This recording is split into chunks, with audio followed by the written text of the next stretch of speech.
เมืองพรหมกฏพอกับองค์พญาพรหมทัตได้แล้วขน้อย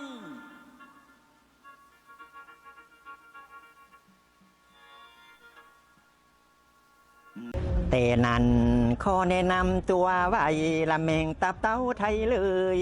มรดกล้ำค่ามาวันนี้ซื้อยังซื้ออาจารย์สุวิทย์สารเงินว่านั้นหมอลำเสียงจอยไทยเลยสิสาเลยขันว่าอาจารย์ลำแมงตับเต้าไทยเลยเป็นมาจังใดเทเอ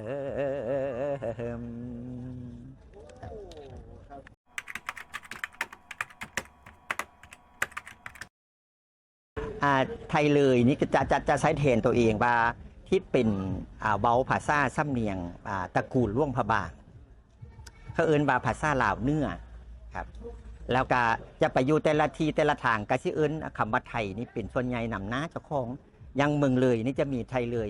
ไล่กมูตระกูลล่วงพระบางไล่กมูเพราะว่า14อำเภอมีเบิดนอกนั้นก็อยู่เพชรบูรณ์กันลมเกาลมสักก็เป็นไทยลมขึ้นไปอันน้ำปาดฟากทาบ้านโคกก็เป็นของอุตรดิตถ์นครไทยชาติการก็เป็นของพิษณุโลกก็ชื่อไทยนครไทยไทยน้ำปาดไทยบ้านโคกเป็นสำเนียงภาษาหนึ่งแมนครับเมื่อกี้ผมขายาว่าจะไหนครับสุวิทย์สายาอันเสียงจอยมอลำไทยเลยเสียงจอยครับหมายความว่าไงครับเสียงจอยเสียงนี้ก็คือเคยบวชเรียนมาแล้วบัดนี้ก็เฮาบวชเป็นเนรเฮาบ่ได้บวชเป็นพระที่ออกมาเฮาก็สิเอิ้นว่าเสียงเสียงเสียงนั่นแหละทิศกับบวชเป็นพระเสียงก็คือบวชเป็นสามเณรที่ออกมาเลยเอิ้นเสียงครับก็เลยแต่ก่อนนั้นจอยคนนี้ทำไมแต่เป็นเด็กน้อยเนี่ยเป็นผู้จอยก็เลยไอ้เสียงจอยครับหมอลำไทยเลยครับ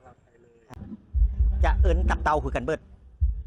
แต่จังหวัดเลยนั้นเป็นจังหวัดที่มีประชากรเว้าภาษาตระกูลนี้หลายแล้วมีการละเล่นอันนี้มาตั้งแต่โบราณการครับเป็นโบราณมามากมายกายกองตั้งแต่ก่อน2470นี่เพิ่นจะเล่นตับเตาเป็นทีมเป็นคณะคอเหมือนกับหม้อลำอีสานของทั่วไปคอเหมือนก็คือหม้อลำแมงตับเตาไทยเลยนี่จะเล่นเป็นเรื่องเป็นราวคือกับหม้อลำเรื่องต่อก่อนเล่นแบบเดียวกันก็หม้อลำเรื่องต่อก่อนมีโตพระโตนางโตตะโลกนี่เอิ้นว่าอีเจอแล้วก็เล่นเป็นเรื่องวรรณกรรมคือกันกับหม้อลำเรื่องต่อก่อนเช่นเรื่องท้าวโสวัตเรื่องสุริวงศ์เรื่องจำปาสีต้นเล่นคือกันก่อนก็เป็นก่อนเดียวกันแต่สำเนียงการขับลำมันอีเป็นข้องเจ้าของเอิ้นว่าสำเนียงแบบถ้าคนเมืองเลยก็เอิ้นว่าสำเนียงแบบไทยเลยไทยลมกับสำเนียงของไทยลมแนวนี้หามาเติมน้ำลังครับตะกี้มันก็จะมีนันแล้วเจ้าเอ๋ยบ้านนี้ก็เลยผมนี่เป็นผู้เอาอ้อมาใส่เองว่าฮันเนลนี่มันเป็นคำลงท้ายของคนเบาภาษาตระกูลหลวงพ่อบางตระกูลเมืองเลยฮันเนลนี่แปลว่านั่นแหละ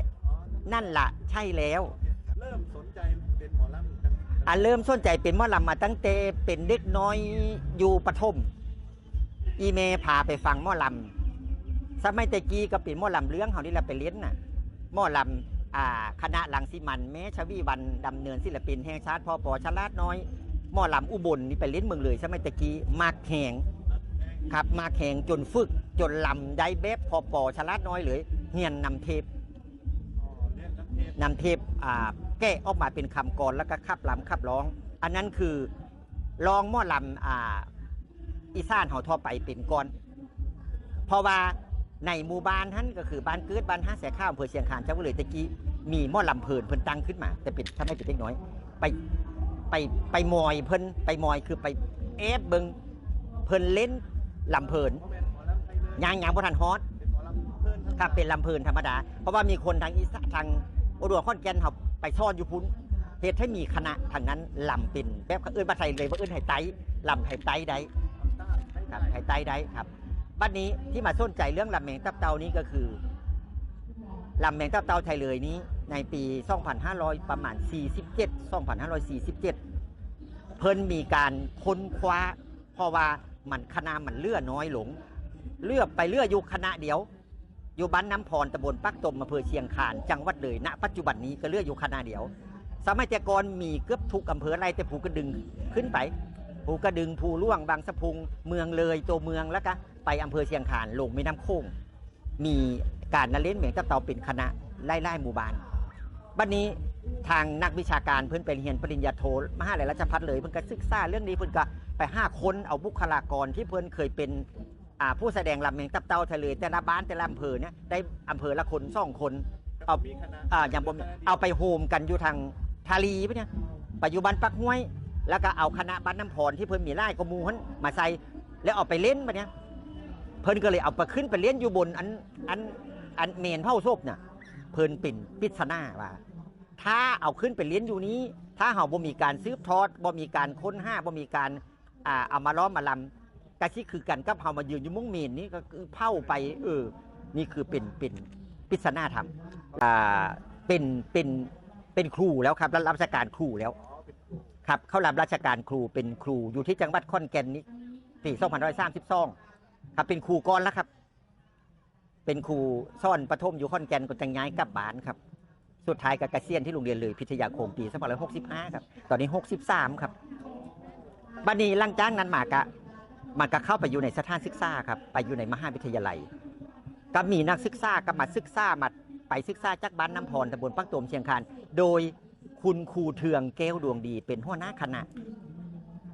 คุณครูเทืองนี้เป็นรุ่นสุดท้ายที่เพิ่นทายทอดการขับร้องขับลำแม่งตับเตาไทยเลยของบ้านน้ำพรตำบลปักตมอำเภอเชียงคานจังหวัดเลย และเพิ่นกระล้มให้ตายจากไปแล้วครับผมก็สนใจศึกษามาจากพี่สาวกับพี่เคยขึ้นไปเป็นครูอยู่โรงเรียนบ้านน้ำพรเพิ่นก็ไปเห็นตรงนั้นเพิ่นก็เอามาลำให้น้องฟังก็ติดใจก็เอาไปฝึกบัดนี้ทางสำนักงานวัฒนธรรมจังหวัดเลยเพิ่นก็มีการจัดอบรมก็เลยไปจัดอบรมอยู่โรงเรียนนาดวงวิทยาอำเภอนาดวงจังหวัดเลยตอนนั้นเป็นครูอยู่นาดวงวิทยาสร้างวงโป่งลางอยู่แล้วเอาลำเมียงตับเตานี่ผสมพร้อมก็เลยเอานักเรียนโรงเรียนต่างๆประมาณ7 โรงเรียนในจังหวัดเลยไปฝึกอบรมโดยพ่อเบียงเป็นผู้ถ่ายทอดส่วนหนึ่งทางวิชาการและเอาคณะผู้สูงอายุบ้านน้ำพรโดยนำโดยท่านพ่อเทืองแก้วดวงดีเนี่ยมาสอนโตต่อโตให้กับเด็กๆที่เขาอบรมจนเด็กน้อยเล่นได้เป็นเรื่องเป็นราวแล้วก็ได้มาแสดงเป็นผู้คุมวงเด็กน้อย ครับ นักเรียนโรงเรียน แมนมาก่อนครับ ก็เลยนำด้วยรับงานไหมครับ บัดนี้หลังจากนั้นก็เอากระหมายเฮ็ดเอาลูกศิษย์จากหน่วยงานต่างๆที่ไปศึกษาว่าจะเป็นลูกศิษย์จากเลยพิทยาคมที่เป็นลูกศิษย์เขาเห็นของเราเป็นครูอยู่ที่นั่นเอากระทายทอดเรื่องของการขับร้องขับลำใส่วงโปงลางครับใส่วงโปงลางบัดนี้มหาวิทยาลัยต่างๆครับมหาวิทยาลัยขอนแก่นมหาวิทยาลัยมหาสารคามของเรานี่แล้วก็วิทยาลัยนาฏศิลป์กาฬสินธุ์101ส่งนักศึกษาไปศึกษาเอาเรื่องลำเมียงตับเตาทะเลไปสร้างเป็นศิลปะนิพนธ์วิทยานิพนธ์จนได้ดีเด่นดีเยี่ยม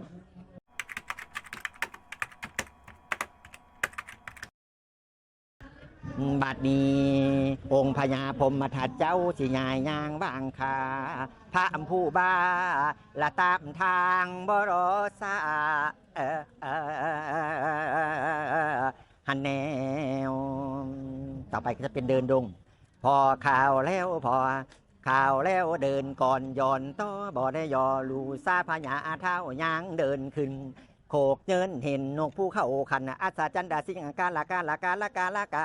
ลิงดอกไม้ลำงามคอมจริงผู้ดวงดอกไม้บานบางวางเข้าละการกายการกระสับกระซอดเดียนลำเขื่อนซ้อนเขื่อนละคอยละคินคอยคอมจำปีพร้อมประจำปาติมปากระสากระสอนพวกกะเหลืองกะเลื่อมซองใส่มีจันใดต้นจันแดงเดียละดาดเส้นสำล้อมตาลเผาพางผัวซองสอตั้งลำมากซอนหล่อนพวงพันดกกะล้นกะลงเรือล้นเก็บนะเอาได้ก็พอ3-4 หน่วยพอแสผู้นำเพิ่งกะกินแล้วมีหันแนวฝากส่งท้ายในการอนุรักษ์ลำตับเต่าครับฝากใบครับปกติข้อจำกัด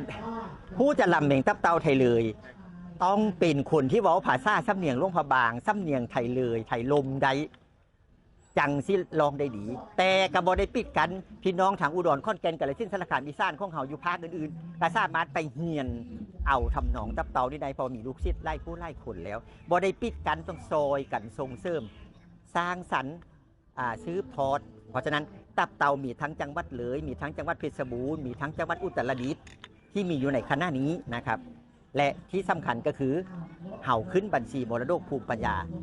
วัฒนธรรมระดับประเทศนะครับเฮายกขึ้นนำกันเบิดเดิจังหวัดเลยเป็นหลักแล้วก็ยกเพชรบูรณ์ยกอุตรดิตถ์ยกพิษณุโลกขึ้นนำกันครับครับขอบคุณครับแต่นั้นอันวานามของข้าองค์พญาพมมาทัดเนานาครขันเป็นจันวานีกระโดนแล้วผ่านมาเมมหีศีลานางนาคนางงามมีทั้งสุริวงศ์บ่าวบากะยูนำบูตาหน่อยหันแนวอันวานามของข้าองค์พญาพมมาทัดห้องนครผมมากดแห่งนี้กระโดนแล้วผ่านมามีมาเหสีตนชื่อว่าจันทาพร้อมเสนานางสนมมีความสุขบ่มีเวรของเมืองสางหอปางนั้นตุ้ม